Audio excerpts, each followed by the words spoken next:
Halo semuanya, perkenalkan namaku Yuki Aulia Kalista dengan NIM 166242232. Halo semua, aku Ahmad Fauzi dengan NIM 166242214. Aku Nazwa Morina Pramesti Alventa dengan NIM 166242334. Dan aku Trishifa Zaira Adam dengan NIM 166242330.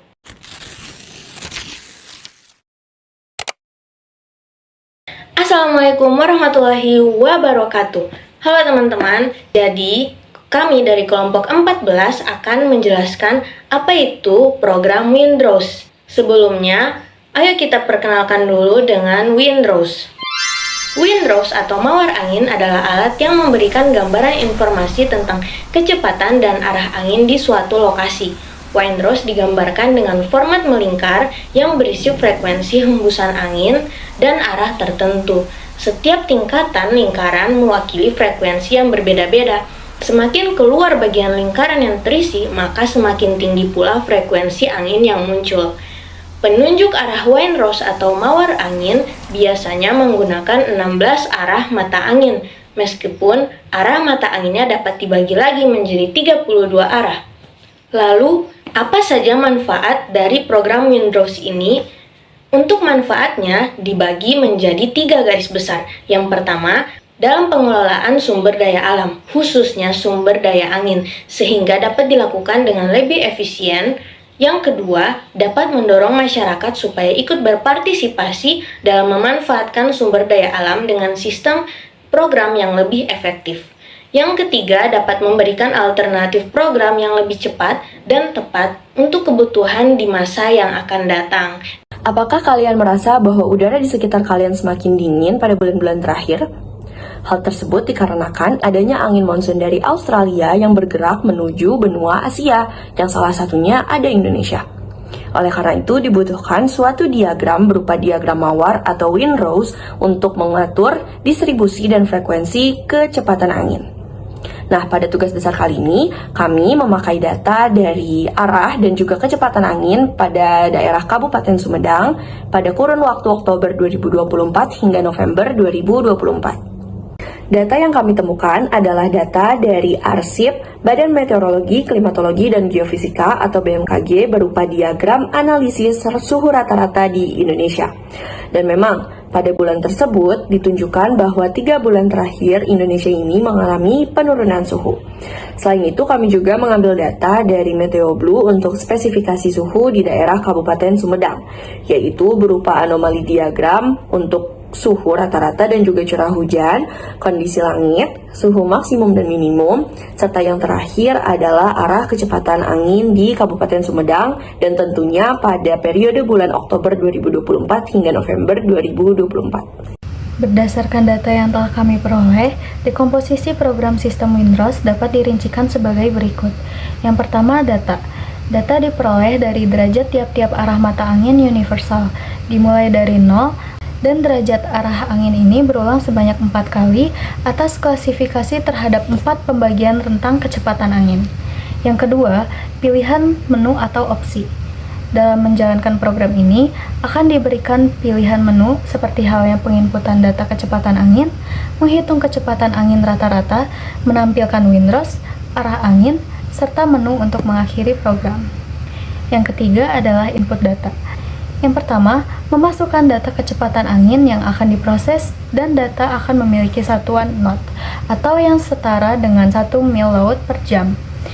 Yang kedua, data akan mengurutkan data kecepatan angin dalam 8 arah mata angin yang terdiri dari utara, timur laut, timur, tenggara, selatan, barat daya, barat, dan barat laut.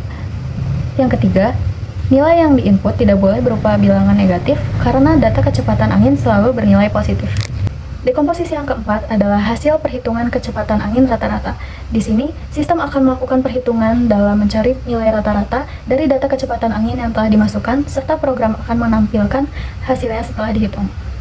Yang kelima itu Windrows. Program akan menampilkan diagram yang memuat arah, kecepatan, dan frekuensi angin sesuai data yang telah dimasukkan dalam format diagram Windrows. Dan diagram akan ditampilkan dengan warna untuk menunjukkan detail persentase dari kecepatan dan arah angin yang didapat. Yang keenam adalah nilai rata-rata data. Di sini, program akan menghitung data yang telah tersedia untuk menghasilkan perhitungan kecepatan angin rata-rata di kedelapan arah mata angin. Dan yang terakhir adalah exit atau close. Ketika dipilih menu close, program Windrose akan dihentikan. Selanjutnya, pengenalan pola program sistem Windrose. Melalui sekumpulan data yang telah diperoleh pada suatu lokasi dan periode waktu tertentu, terdapat pola yang diyakini dapat terjadi. Di antaranya adalah terdapat arah mata angin yang mendominasi frekuensi terjadinya dan kekuatan anginnya dibandingkan dengan arah mata angin yang lain. Dan kemudian, jika meninjau suatu musim tertentu, tentunya akan didapatkan perbedaan pola arah dan kecepatan angin selama musim tersebut. Dengan begitu, pembuatan diagram Windrose dapat membantu untuk mengidentifikasi pola angin dalam periode musim tertentu. Selanjutnya adalah bagian flowchart yang akan dijelaskan oleh saya. Nah, untuk flowchart ini adalah sebuah diagram yang menampilkan langkah-langkah atau proses dari pemrograman yang akan dibuat nanti. Di mana flowchart ini juga bertujuan untuk membantu kita membuat program ini. Mulai dari menentukan output, menentukan input, dan apa saja data yang harus diproses nanti. Selanjutnya adalah program Windrose yang telah dibuat. Program ini dibuat untuk memproses distribusi angin yang telah diinput dan akan diproses dengan cara merubah distribusi menjadi persentase jam-jaman per bulan. Sehingga data yang telah diproses ini bisa mengeluarkan beberapa output seperti rata-rata distribusi angin secara total, diagram Windrose itu sendiri, rata-rata distribusi angin untuk masing-masing arah, dan juga total dari seluruh distribusi angin. Untuk program ini kini menggunakan beberapa sintaks seperti input dan output, dan juga kita menggunakan conditional if else, pengulangan for while, dan juga beberapa sintaks tambahan untuk mempermudah program ini berjalan seperti array dan juga subprogram, di mana subprogram ini sangat penting untuk membuat dan menampilkan diagram Windrose pada program ini. Berdasarkan hasil diskusi yang telah dilakukan, maka dapat ditarik kesimpulan bahwa sistem Windrose dapat bekerja dengan menggunakan bahasa pemrograman dasar yaitu Python. Dimulai dari merumuskan dekomposisi suatu kerja sistem Windrose, membuat analisa kecepatan dalam arah mata angin, hingga membuat program Python yang mampu menampilkan visualisasi pola arah angin berupa format lingkaran. Hal ini membuktikan bahwa dengan memanfaatkan teknologi, kita dapat menciptakan suatu inovasi yang canggih dan kreasi yang dapat digunakan di masa kini maupun masa yang akan datang. Sehingga waktu pengerjaan yang diberikan sebaiknya lebih banyak agar penginputan data dan pemrograman dapat dilakukan makin banyak nantinya.